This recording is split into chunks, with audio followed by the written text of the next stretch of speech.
Assalamualaikum warahmatullahi wabarakatuh. Jumpa lagi bersama saya Cahyo dari Zikro Studio.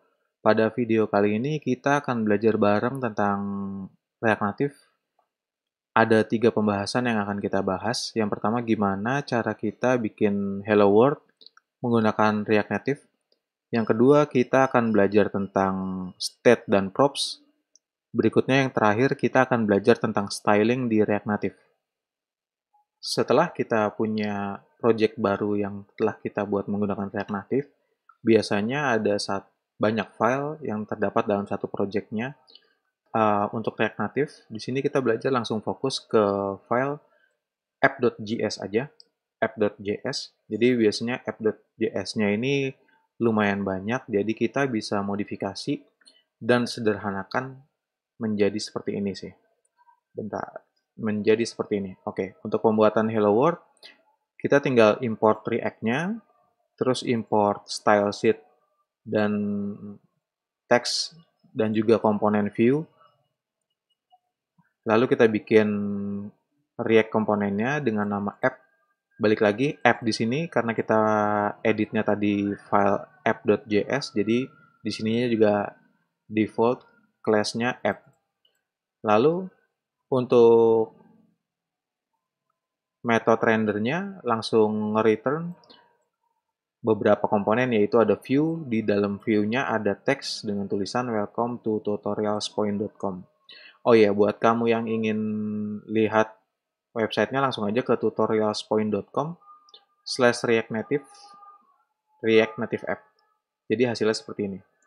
Jadi nanti dari default app.js yang dibikin ketika kita bikin project React Native, kita edit, semuanya dibuang, disisakan seperti ini aja.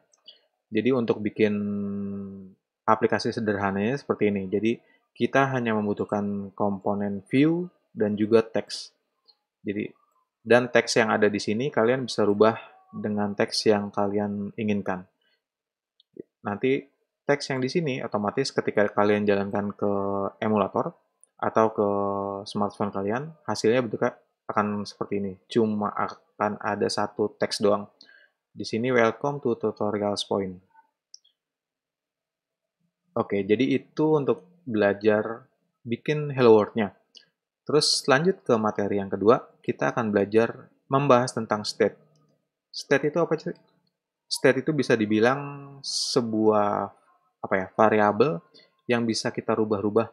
Tapi state ini biasanya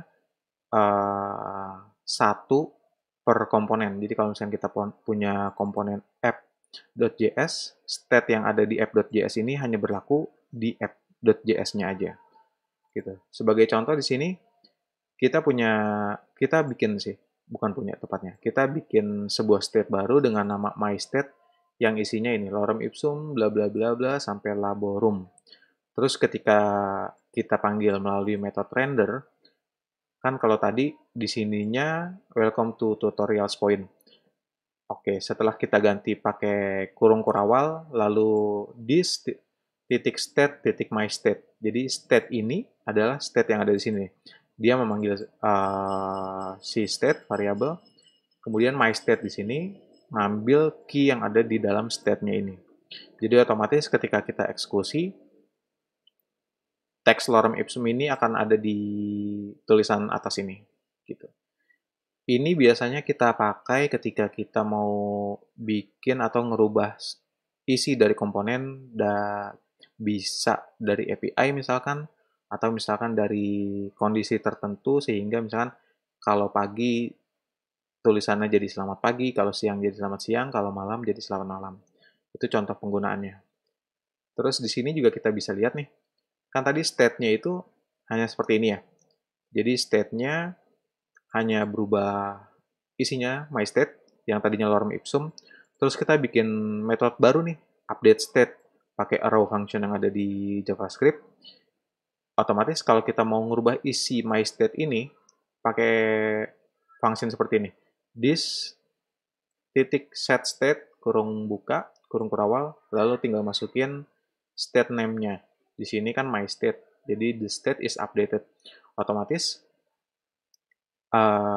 Di sini kan kalau kita lihat di render metodenya, ada view nih pastinya. Ada view di dalamnya, ada teks. Teksnya itu awalnya ini tulisannya lorem ipsum, blub, yang nantinya ketika diklik, si teksnya akan berubah jadi the state is updated.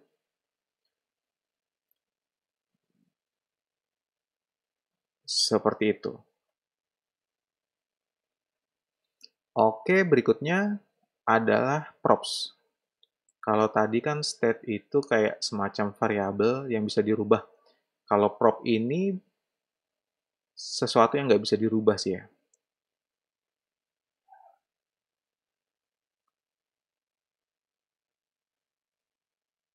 Kita lihat dulu. Oke, biasanya di sini bisa kita lihat nih contohnya. Kan state yang tadi udah dijelaskan, update state juga udah dijelaskan. Tadi kan di sini kita pakai teks biasa nih, tapi di sini kita bikin baru nih, presentational component. Jadi kita presentational komponennya kita bikin dari komponen baru yang isinya adalah ngelempar data yang ada di state my state gimana sih? Yang ada di state dengan nama my state. Oke, berikutnya kita langsung lihat aja nih presentational komponennya. Kan seperti ini. Dia akan mengembalikan teks sebenarnya sama kayak tadi. Jadi ketika teksnya ini kita klik, otomatis akan memanggil si props update state. Jadi props ini adalah yang dikirim dari apa ya bisa dibilang main komponen kali ya. Si app ini main komponen, si presentational komponen ini ada komponen di dalam komponen. Jadi si presentational komponen ini akan bisa memanggil metode update state yang ada di main komponennya. Oke, tapi ini sepertinya jarang dipakai sih. Hanya dengan kasus-kasus tertentu aja. Biasanya kita hanya melempar isi dari teksnya aja. Jadi untuk merubah isi teksnya tinggal ngelempar si props-nya. Seperti itu. Jadi ini awalnya, ketika ininya diklik, tulisannya akan berubah jadi seperti ini. The state is updated. Oke, berikutnya adalah styling. Styling di sini, kalau kalian pernah belajar tentang web development, ada yang namanya CSS. Nah, styling di React Native mirip sama CSS, cuma penulisannya aja yang berbeda. Kalau untuk property dan value-nya hampir sama semua. Oke, di sini kita lihat tadi kan kita punya komponen namanya presentational component. Nah, di sini kita bisa manggil nih style, kita akan manggil style smite state. Styles itu di bawah nih, kan kita punya style. Kita bikin konstan dengan nama style, yang isinya adalah memanggil style sheet lalu bikin. Nah, ini sama kayak CSS. Kita akan kasih margin top atau margin di atasnya 20. Text alignment center, jadi otomatis teksnya nanti akan ada di tengah. Warnanya, color, akan menjadi blue atau biru. Sedangkan font weight itu untuk memberikan settingan atau konfigurasi teksnya jadi bold. Atau kalau di web biasanya pakai tag strong atau tag B. Terus font size-nya 20. Oh iya, buat di React Native biasanya kalau di web kan pakai PX ya. PX itu kan pixel. Kalau React Native kayaknya harusnya nggak perlu pakai PX, dia otomatis sudah mengikuti ukuran device-nya sih. Jadi kayak kalau misalkan di Android development tuh DIP. Jadi isinya outputnya seperti ini. Akan ada tulisan this is my state dengan teks warna biru. Margin top yang di sini nih. Bisa kalian lihat kursornya yang bergerak di atas tulisan this is my state. Lalu font weight-nya, stylenya jadi bold atau jadi tebal tulisannya. Terus ukuran hurufnya menggunakan 20. Gitu.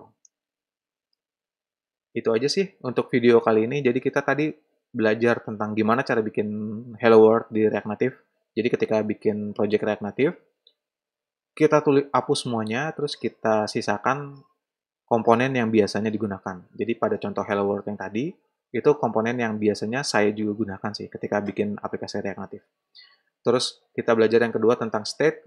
Jadi state itu variabel yang ada di komponennya.